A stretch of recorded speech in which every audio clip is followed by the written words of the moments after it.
રામ મંદિરની પ્રાણ પ્રતિષ્ઠાને લઈને વલસાડમાં પણ ઉત્સાહનો માહોલ જોવા મળી રહ્યો છે। આગામી 22 જાન્યુઆરીએ રામ મંદિરમાં પ્રાણ પ્રતિષ્ઠા મહોત્સવ છે, જેને લઈને વલસાડમાં પણ હર્ષોલ્લાસ જોવા મળી રહ્યો છે। વલસાડના છીપવાડ દાણા બજાર અડધો દિવસ બંધ રહેશે, તો 22મી તારીખે પ્રાણ પ્રતિષ્ઠાને લઈને વેપારીઓએ આ પ્રકારનો નિર્ણય લીધો છે। જિલ્લામાં અનેક જગ્યાએ ધાર્મિક કાર્યક્રમોનું આયોજન કરવામાં આવશે।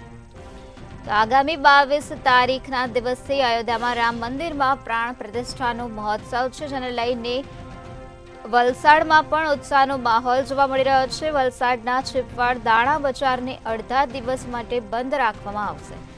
તો 22મી તારીખે પ્રાણ પ્રતિષ્ઠાના ઉત્સવને લઈને વેપારીઓ દ્વારા આ પ્રકારનો નિર્ણય લેવામાં આવ્યો છે। આ સાથે જિલ્લામાં અનેક જગ્યાએ ધાર્મિક કાર્યક્રમોનું પણ આયોજન કરવામાં આવશે। તો રામ મંદિરના પ્રાણ પ્રતિષ્ઠાના મહોત્સવને લઈને આ પ્રકારનો નિર્ણય વેપારીઓએ લીધો છે।